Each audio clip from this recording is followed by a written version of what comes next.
आवाज़ की दुनिया के दोस्तों, आज मैं आपको आगे की जो कहानी थी, उसका भाग सुनाने जा रहा हूँ।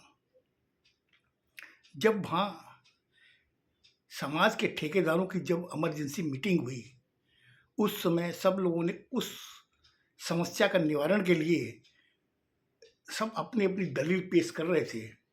लड़की का बाप एकदम परेशान था कि अब टाइम नहीं है, लड़की तेल-वान चढ़ी हुई है, उसकी शादी इसी मुहूर्त में होनी चाहिए। वो लड़के का पता नहीं है। वो ये सब चीज़ें सोचने में परेशान था कि वो क्या करे। उस समय जब उसमें से एक आदमी जो उठा, उसने कहा कि मैं आपको एक मशवरा देना चाहता हूँ। तो समाज के जो ठेकेदार जो बैठे हुए थे, उन्होंने देखा कि वो उसके सही तरीके से कपड़े भी नहीं हैं, काफ़ी पुराने हैं और ऐसा लगता था जैसे 4-5 दिन से उसने वो कपड़े ही धोए नहीं है, डेली वही पहन रहा है। तो उसमें से एक पंच था, उसने कहा कि हाँ कहो, तुम क्या कहना चाहते हो? उसने कहा कि मैं आपको एक मशवरा दे सकता हूँ। बोला बोलो। बोले जो समस्या है अभी, इसका निवारण एक ही तरीके से हो सकता है। बोला कहो क्या? बोले देखिए, मेरा लड़का जो है 25 साल का हो गया है और इस समस्या का निवारण तभी हो सकता है कि मैं उस लड़के से, मेरे लड़के से अगर इस लड़के की शादी करा दूं तो ये मामला यहीं ठंडा हो जाएगा और आपकी लड़की तेल-वान चढ़ी हुई उसको बर मिल जाएगा।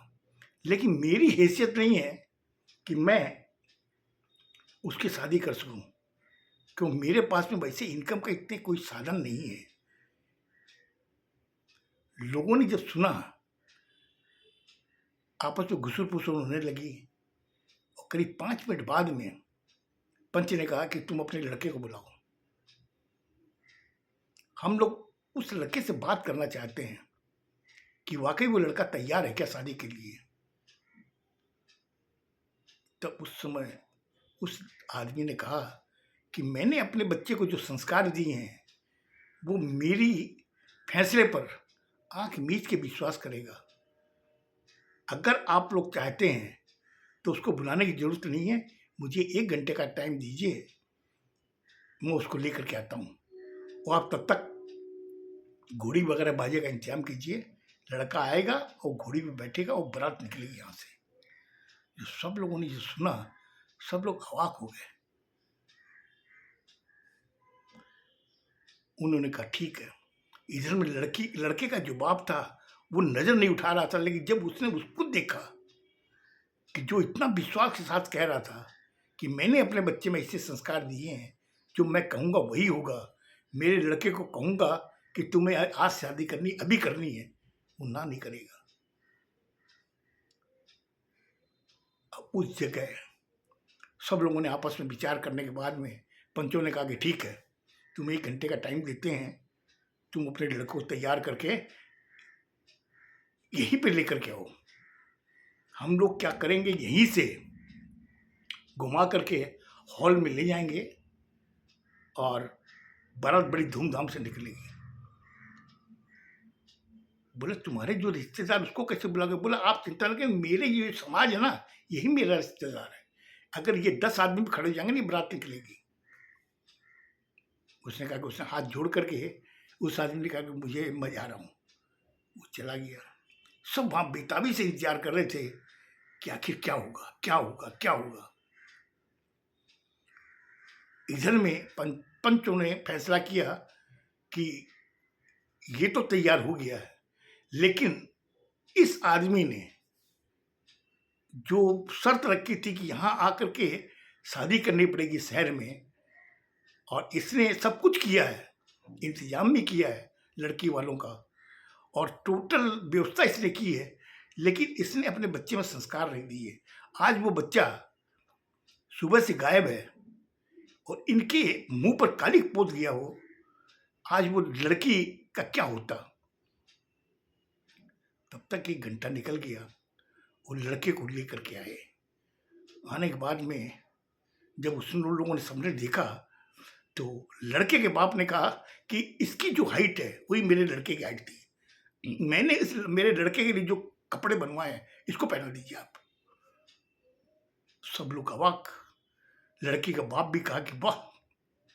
तुरंत उसको कपड़े पहनाए गए और पूरे कपड़े उसके ऊपर फिट आए। नीचे घोड़ी पे उसको बैठाया, बैठा करके वो ले गए और पंच भी उस बारात में शामिल हुए। सब वहां चले गए, जाके उस लड़की के साथ में उसकी शादी की, जबकि लड़की ने लड़के को देखा ही नहीं था। अब वो जहाँ रहते थे जिस गांव में, वहां पे ऐसा कोई माहौल नहीं, ऐसी कोई साधन नहीं ताकि लड़का लड़की को देख सके। उनकी शादी हो गई।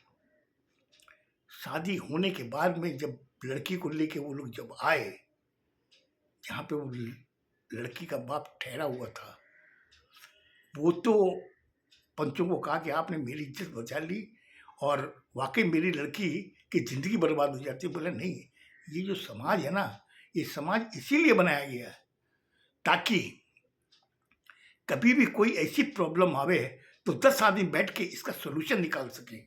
और हम लोगों ने ये सोल्यूशन निकाला। कहाँ तक ये सही है गलत है ये तो समय बताएगा, लेकिन अब हम लोगों ने एक फैसला और लिया है।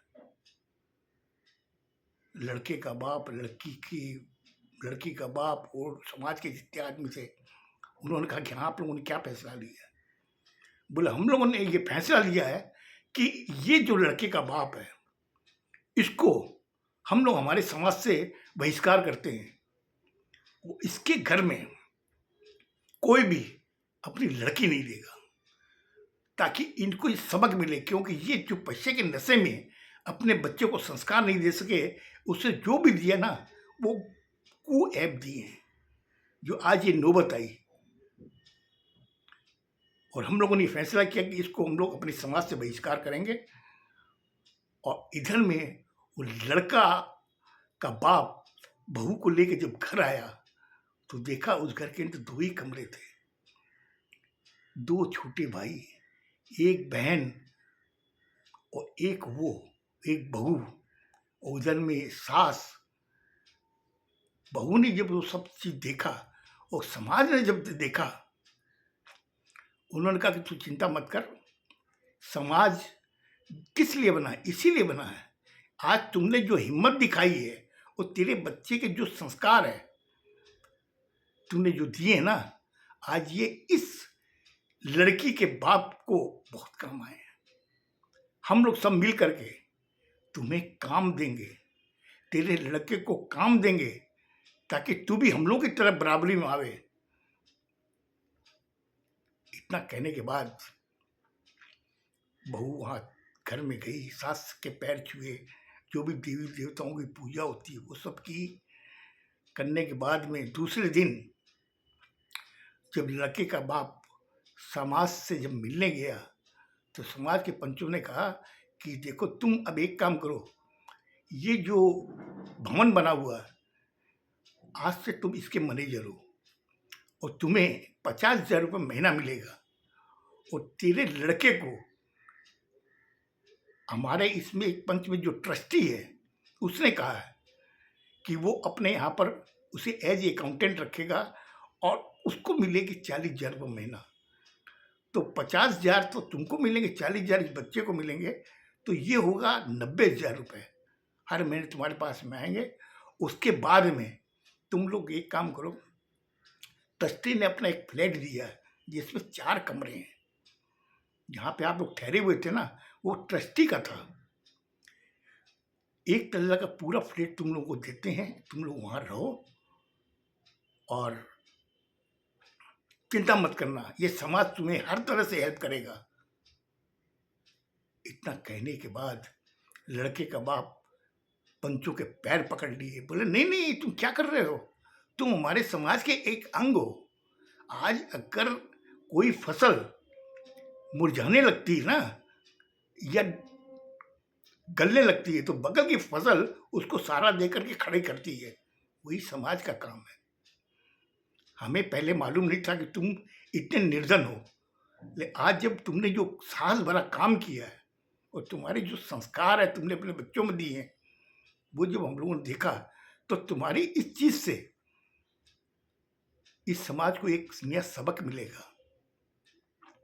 इतना कहने के बाद में वो परिवार जब बहू जो घर में आई, आने के बाद में उस लड़की के ऐसे पैर पड़े घर में, घर के अंदर सब कुछ खुशी आ गई।